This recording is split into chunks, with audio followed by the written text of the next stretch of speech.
Welcome back to the channel, guys. So with Act 2 now out, I'm bringing you a Warlock Prismatic build that's become a monster thanks to the latest buffs. Here I'm bringing you my Ignition Prismatic Warlock build that will incinerate the entire battlefield into the ground. Trust me, you won't want to go back to a pure solar Warlock build after you're done here. With this setup, you'll have infinite ignitions that deal massive amounts of scorch damage, 100% uptime on Devour, which gives you your entire health back and fuels your grenade spam even more. Constant amplified for even more damage reduction, radiant and restoration, and a near infinite loop of super and transcendence thrown into the mix for a seamless experience. The best thing about this build is that it does not require an exotic class item, so you'll be able to experience the full power of this build without relying on any RNG. Build link will be in the comments or description below. So at the heart of this build are two exotic items that synergize together perfectly.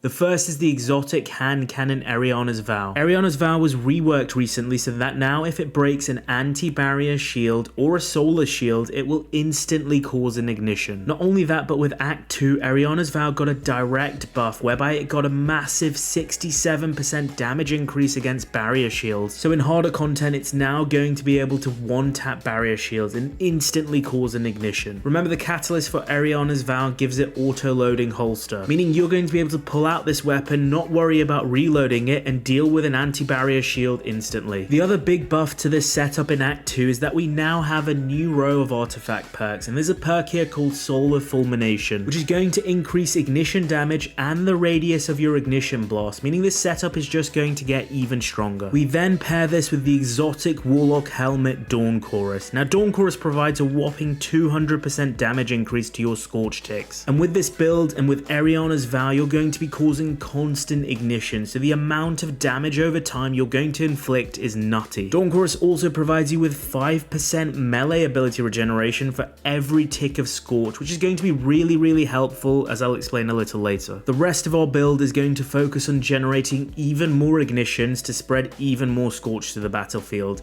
Remember, the aim is to stack 100 Scorch onto enemies quickly to trigger that ignition. Our first aspect is Hellion, whereby when you use your class ability, it will summon a Solar Buddy, which hurls solar projectiles which spread even more Scorch onto enemies. Hellion applies 30 Scorch per hit within a 4-meter radius, so this alone will cause a lot of ignitions. Dawn Chorus also juices up Hellion's Scorch damage as well. On top of this, we have our melee ability Incinerator Snap, which creates 5 projectiles, each applying 20 Scorch, so if all 5 projectiles hit one enemy, that's instantly going to trigger an ignition. Our second aspect is Feed the Void, whereby any ability kill will activate Devour, and with Feed the Void, Devour is enhanced, so you get double the healing and double the amount of grenade regenerated per kill. We pair this with the Storm Grenade and Facet of Dominance, so that not only are you spreading Scorch on the battlefield, but you'll also cause Jolt and spread Chain Lightning. Using an arc ability within the build and then getting multi-kills with it lets us become amplified, which means we can use the Galvanic Armor artifact perk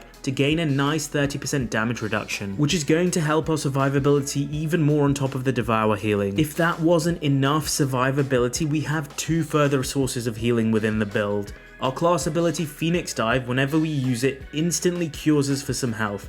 And then we get Restoration thanks to Facet of Purpose, whereby any time we pick up an Orb of Power, we get the Restoration buff thanks to Song of Flame being the super we use, and Song of Flame is a solar super. Whenever we pick up an Orb of Power, we also gain the Radiant buff thanks to Radiant Orbs being one of our artifact perks, which is a nice 20% damage buff. Our super is Song of Flame, which in itself hurls tons of solar projectiles and gives you a massive amount of damage reduction when you use it. All these projectiles will cause constant ignition, which will benefit from Dawn Chorus's increased Scorch damage and the artifact perks with Act 2. So even this super is just going to feel a lot better now. Our remaining artifact perks are the icing on the cake for the build. Facet of Ruin boosts our solar ignition radius, which stacks with the artifact perk. Facet of Balance helps us regenerate our melee Incinerator Snap very quickly because we cause a ton of solar damage within the build, which is light damage. It's okay if we don't have a ton of darkness damage in the build for grenade energy, because we already have Devour doing the heavy lifting there anyways. Our last fragment is Facet of Sacrifice, whereby ability final blows whenever we have something like Amplified, Radiant, Devour, or Restoration active,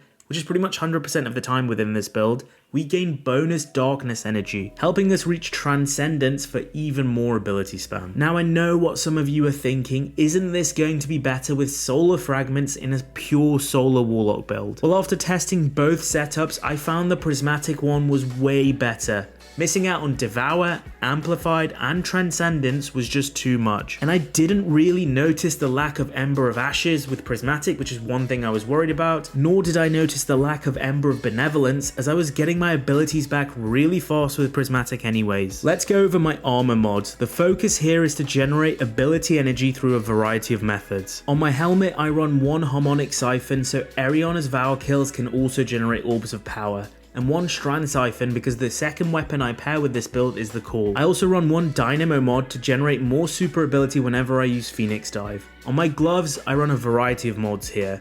I run one Font of Vigor.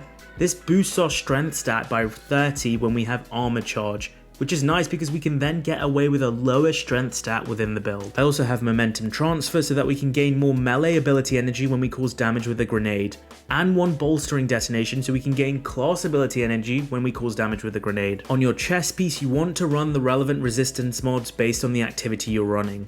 Then on my boots, I had one Absolution and one Insulation to reduce class ability energy, and one copy of Recuperation for more instant health regeneration when using my class ability. Recuperation pairs really well with one of my class item mods, Powerful Attraction, so whenever I did use Phoenix Dive, it would instantly hoover up any nearby orbs, meaning we could sometimes get our entire health back thanks to Cure, Recuperation, and Restoration all stacking from that orb pickup. We also run one copy of Reaper so we can generate more orbs after using Phoenix Dive, and then one copy of Bomber for a little bit more grenade energy. If you are using a double special ammo setup like I am, then you could switch out Bomber for special ammo finisher. I did actually really enjoy using the Call rocket side-on with this setup because a little bit more strand damage really helps with the darkness portion of our transcendence energy. In terms of stat distribution, the number one stat priority is 100 resilience for that 30% damage reduction.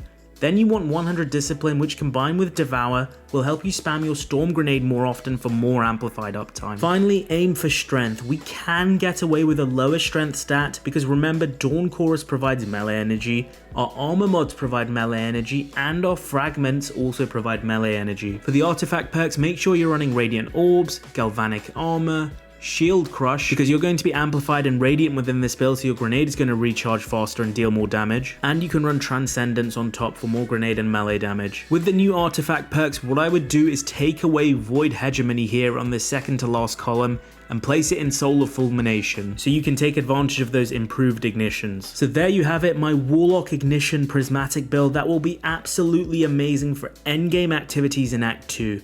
Constant ignitions, damage reduction, multiple ways of healing, and even triple champion coverage. If you enjoyed what I talked about today, remember to smash the like button and subscribe to the channel for more Destiny builds, both PvE and PvP. I'm Mr. Ronit, and that's it for today. Peace out, guys.